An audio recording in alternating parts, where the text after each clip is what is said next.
En fait, ce qui m'intéresse, c'est comment, à travers les âges, les hommes ont tenté de se rapprocher du sacré. J'ai étudié le design industriel à Eindhoven et assez rapidement, je me suis rendu compte que c'était pas fait pour moi. Donc j'ai décidé de partir à Londres où j'ai commencé un master au Royal College of Art, aussi en design, mais cette fois en design interaction. C'est à Londres, au Royal College, que j'ai commencé à réfléchir à ces mondes spéculatifs. Le Palais de Tokyo, c'était en 2016. L'exposition s'appelait FOXP2. FOXP2, c'est le gène qui, on pense, c'est une spéculation, on pense qu'il a muté chez l'homme il y a 100 000 ans. Et c'est le gène qui nous a permis de développer le langage. Donc j'ai demandé à des différents experts, selon eux, si le FOXP2 n'avait pas muté chez l'homme, chez quelle espèce il aurait pu muter. Donc j'ai reçu des dizaines de réponses différentes, certaines plus excitantes que d'autres. Et donc la plus excitante était les éléphants. J'ai imaginé un monde dans lequel les éléphants, et non pas les hommes, seraient devenus l'espèce dominante sur Terre. Et donc tous développent des formes d'émotions comme la tristesse, la colère, la dépression, la mélancolie.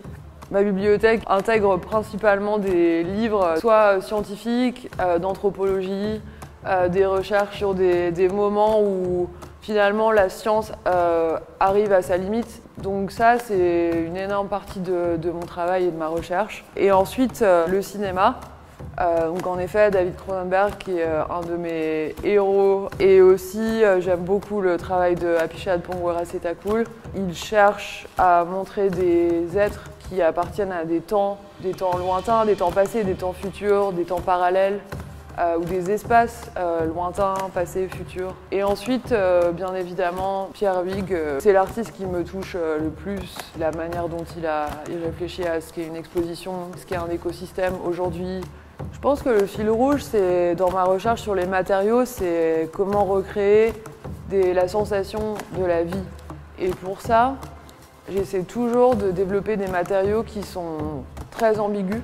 On ne saisit pas vraiment leur essence, on ne comprend pas exactement quelle est leur profondeur, d'où provient la couleur. J'avais un désir profond de développer un nouveau récit mythique en lien avec notre ère contemporaine et en lien avec ce moment aussi de grands bouleversements.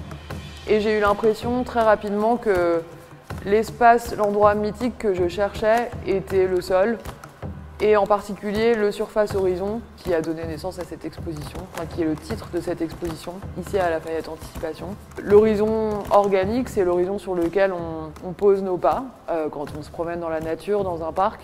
Et juste en dessous de l'horizon organique, on trouve l'horizon qui s'appelle le Surface Horizon, donc le Surface Horizon, qui est l'endroit où les êtres morts tombent et sommeillent pendant des jours, parfois des semaines, parfois des mois, parfois des milliers d'années, des millions d'années, et soit se transforment en matière minérale, soit se transforment en vivant à nouveau et rejaillissent à la surface de la Terre.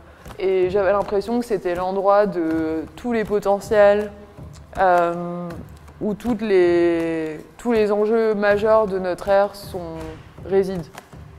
Donc c'est comme ça que ça a commencé.